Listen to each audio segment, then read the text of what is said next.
All right. Hello, everyone. Welcome back to part 2 of our 16-week/16-part series of addressing the elephants in the room. If you weren't with us last week, or if you weren't here like 10 minutes ago, you missed Trey's wonderful message where he talked about the evil God. And this week, or this time in the class, I'm going to be talking about everyone's favorite topic. Everybody likes to hear.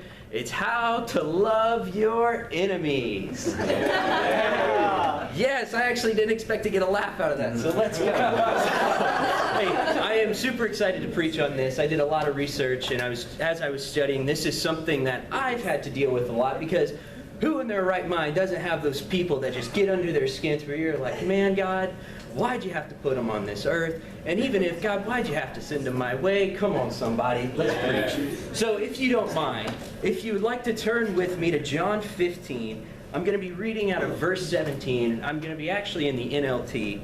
And it's, anytime the Bible is read, you should probably pay attention, right? That's a pretty important figure. That's Jesus speaking.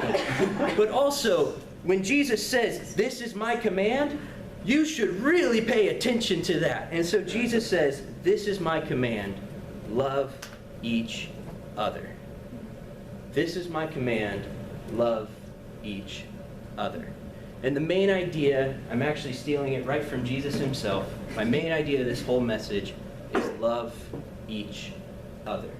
And as I was really debating on how I wanted to talk about this, there are some things that I have noticed at the church we have kind of gotten away from. We say things and we might preach things that oftentimes they misconstrue of what actually means to love your enemy and love one another.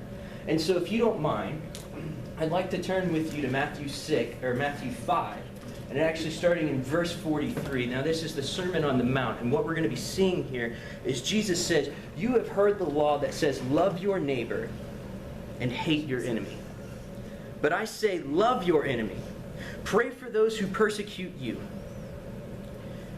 And whenever we read this, and whenever we study this, there's one thing that I think all of us have heard growing up. Now, whether you've grown up in a Christian background, you've grown up in church, or maybe this is the first time you've ever heard the name of Jesus, maybe it's the first time you've ever been at church, maybe it's the first time you've ever encountered Christianity. No matter where we come from, we've always heard this idea of being the bigger, being the better person, right? I remember actually on Instagram, whenever you have like the little scrolly things and you're just in one of those Instagram loops, I came across this video of like two people like how to beat a bully, like how to get the best of him, and it was like talking about killing him with kindness kind of thing, and this girl was like calling him an idiot, and he's like, but you're so nice. And eventually she stopped, and all I could think of was, man, if I'm getting hit by a bully and a bully's punching me and he's like just hammering on me, am I supposed to say, man, you punch really hard. You did not skip bicep day. And that's all I could think about. But there is some genuine truth behind it, because being the bigger and better person, it does cause the reaction that they're looking for to get you amped up, to get you wild up. If you are that bigger, better person, they're eventually going to either stop trying to ridicule you because you're not satisfying them. But this is something that we've all heard before, or at least I would like to say we've all heard. So I want to take it a step further. And the problem that I have with this idea of loving your enemies is simply this.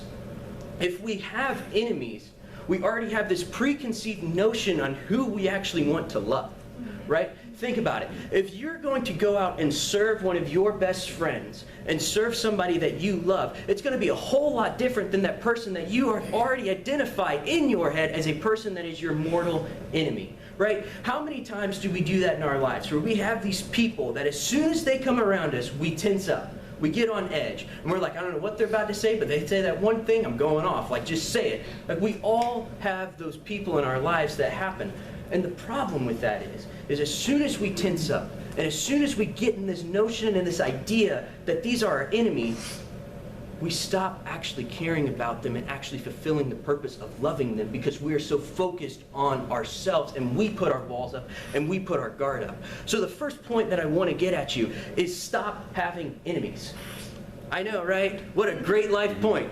Don't have enemies. But truthfully, what I mean by that is stop compartmentalizing people in your own head and having all these different things to where there is this hate person and this person that you don't like, this person that's your enemy, because all that's going to do is just cause you, anytime that person is around you, just all of a sudden dismiss them and not want to actually help them or serve them. And the next thing that I want to talk to you about, and this is something that I've heard preached a lot. This is something that I've heard, and it's a very popular saying, but it's something that I've never really enjoyed. How many of you have ever heard the saying, I'm called to love them, but not to like them? Yeah. Okay, so we've heard it. That's something I've heard, and for some reason, it's never settled well with me. And I never really thought about it because some of the people that I've heard have been some very influential people in my life. And I was like, they know a lot more than me. I'm just some 21-year-old kid. I don't know anything about life, anything about this.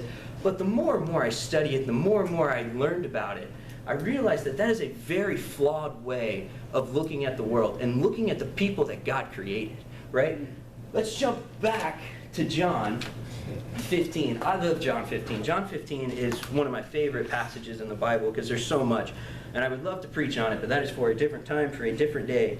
And it says right in John 15, starting in verse 13, it says, there is no greater love than to lay down one's life for a friend. Interesting, right? He doesn't just say for anyone, for a friend. This is Jesus talking here.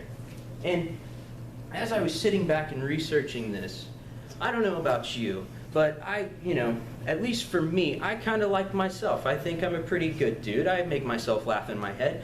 And if there was somebody that I did not care for or I did not like, and there was a situation where it's between me or them, I'm going to choose myself every time, right? That's how I'm going to live. That's how I'm going to choose. But Jesus is telling us that's not how to, the ultimate way to show true love is to give yourself up for that person, to give yourself up for that friend. And so how in the world would we dare give ourselves up for somebody that we don't even like? Can we be honest real quick, and can we be vulnerable with one another? Because when I was preaching this last night in my room at like 1 a.m. Sorry, Mom. Sorry, Dad. When I was preaching this, I said something that was kind of a little harsh. But I want to say it because it is something that I do believe all of us need to hear. And this isn't just for you, it's also for me as well. Because here's the thing. Whenever we start to actually believe and say this idea is that I'm called to love but not to like, all we're saying is my ego is a whole lot bigger than that person. Because you see, whenever we say that, all we're doing is just using that as a crutch to actually not serve them. Because whenever we live like that, and that is our truth, and that is our statement, all we're doing is just saying, you know what, I do like you, and I do love you, but I'm not going to go all the way because you have those things that I don't like. And here's the thing, love is progressive. Love is always, always, always growing. And the more you are with that person, and the more you are serving that person, the more you're going to get to know that person. So if you're still stuck in this way of not liking them, maybe you need to try a different way of approaching how to love them. And so my last point that I want to get to you is, how do you do that? How do you love? How does this work? Okay, Matt, you just broke down 2 things that the church says, but what does that mean for us today? And just to share my heart a little bit, I love practical stuff.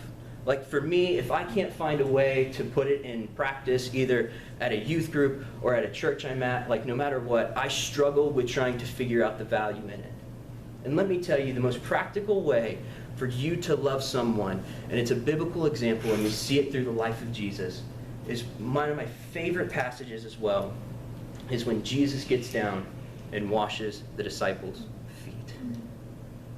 Isn't it something so beautiful that this rabbi, teacher, their master, the Messiah, Son of Man, Son of God, I can continue to go on, gets down on his knees and washes the people that are following him. If you want to really love someone, it's about saying, you know what? I'm going to serve you. I'm going to serve you in whatever way I can possible. Maybe serving might mean for you actually paying for somebody's meal.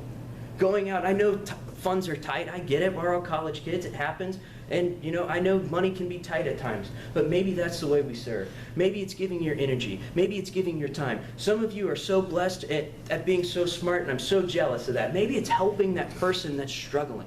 Whatever way possible, whatever gift that God has given you, how can you serve somebody in that full capacity? One of the problems with the church today is that we as Christians, we sit ourselves on a pedestal and we go, hey, we got the answers up here. Why don't you come on up? We have Christians that are just so focused on remaining clean. And what happens is these people that are desperately searching for answers, they're still stuck.